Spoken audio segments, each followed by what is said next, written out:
కళ్ళలో పెద్ద ఏనుగు కనపడింది రా, మరి పొద్దునేది ఏనుగు నువ్వు పీనుగా చేయవు ఇక్కడ. అది కళ్ళలో కనపడింది, ఏనుగు ఇంట్లో ఉండదు. ఏనుగు ఇంట్లోకి వచ్చి నువ్వు ఉండవు. అంచేత కళ్ళలో ఉన్నదేది ఎల్లో రాదు. కళ అంటేనే అంత అదృష్టి గోచరం.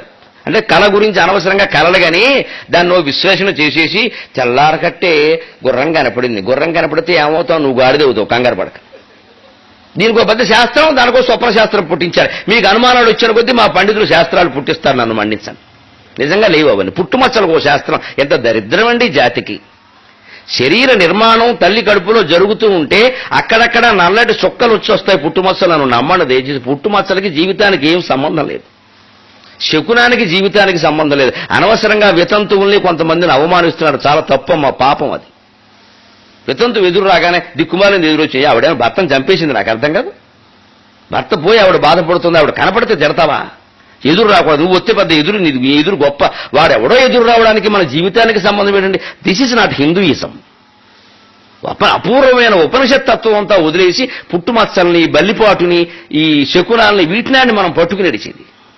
కళలు నిజమవుతాయా? తెల్లారకట్ట ఏదో పంది వస్తుంది, నంది వస్తుంది, ఏమొచ్చినా ఏం కాదు, నువ్వు లేముంది ఇక్కడి నుంచి. అసలు కళ గురించి విశ్లేషణ చేయడమే తప్పు, ఆలోచించడమే తప్పు. కళ అంటే ఒక మాయ. ఇంకా నీకు ఎప్పటికైనా అద్వైతం, శంకరాచార్య సిద్ధాంతం అర్థమైతే నీ జీవితం కూడా కళే. అది గ్రహించుకో. దాన్ని విశ్లేషణ చేయడమే అనవసరం. దాని గురించి ఆలోచించడం మళ్ళీ స్వప్నములు, ఫలితములు, గంటల పంచాంగం. బల్లిపాటు అని ఉంటుంది గంటల పంచాంగంలో. అదోసారి నన్ను అవధానంలో అడిగారు, ఏమంటే బల్లిపాటు మీరు నమ్ముతారని. నమ్ముతానన్న, మరి ఏం చేద్దాం, ఈ కండో వేసుకున్నాక నమ్మాలి, లేకపోతే ఈయనకి నాస్తికుడు అంటారు, అదో పేరు పెడతారు. అంటే వాడు అడిగారు సరదాకి, ఏమంటే బల్లి శిరస్సు మీద పడితే మృత్యు అంటారు, తొడ మీద పడితే భోగం అంటారు, అవన్నీ నిజమా అన్నారు. నిజమే అన్న సరదాకి. మనం ఏమంటాం వాడికి తెలిస్తే కదా. నిజమే అన్న. ఎలా నిజం అవుతారు? నిజమే. శిరస్సు మీద పడితే మృత్యువు, తొడ మీద పడితే భోగం అని అన్నారు తప్ప బల్లికో మనకో చెప్పలేదుగా అన్నాను. పాయింట్ అది.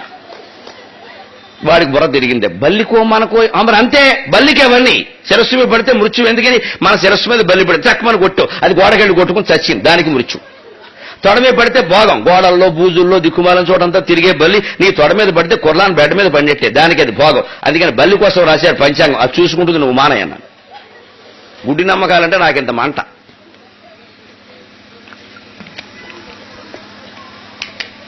మీలో భయాలు పెరిగిన కొద్దీ కొత్త టీవీలు, కొత్త జబ్బులు అంటిస్తున్నాయి. నన్ను మన్నించండి, ఈ మాయలో పడకండి. ఎండు మిరపకాయల హోమాలు, దిక్కుమాల భం ఛూమ్ ఠిమ్ అని మంత్రాలు టీవీలో చెప్పేయడం, 2 లక్షలు చేసేయమండం, లేదా మా ఇంటికి వచ్చి పర్సనల్ ఫోన్ నెంబర్కి ఫోన్ చేయి. పర్సనల్ ఫోన్ అంటే 10,000 అని అర్థం. ఇక నువ్వేదో కష్టం చెబుతావు, నీకు 10,000 వేస్తాడు పెనాల్టీ. నువ్వు చేయలేవు, చెప్పను నేనే చేస్తా అంటాడు. అసలు ఆ మనిషిని చూడండి మీరు, వాడు భూతంలా, ప్రేతంలా, పిశాచంలా ఉంటాడు. మనిషి బిడిసికొట్టిన ఉపాసన చేసిన వాడు ఎలా ఉంటాడో అలా ఉంటాడు, అస్థి పంజరంలో. వాడు మంత్రాలు చెబుతాడు. నాకేం మొహమాటం లేదని మాట్లాడడానికి. లోకాన్ని ఎంత భ్రష్టు చేయాలో అంత భ్రష్టు చేస్తున్నారు ఈ కండువాగాళ్ళి. మీరు పుస్తకాలు చదవండి, మీరు నేర్చుకోండి. పండితులకి ప్రత్యేకమైన రౌడీకి ప్రత్యేకమైన ధైర్యం ఉండదు. మన భయమే వాడి ధైర్యం. అలాగే మాకు కూడా ప్రత్యేకమైన జ్ఞానం ఉండదు. మీ అజ్ఞానమే మా జ్ఞానం. మీకేదో తెలియదు అనుకుంటారు కాబట్టి మేము చెబుతున్నాం అంతే, ఇవన్నీ వేసుకుని ఇక్కడ. అందుకని చెబుతున్నాం, స్వప్నలబ్ధ పదార్థం గుణం పోలే కళలో లభించిన దాని గురించి మళ్ళీ మాట్లాడక.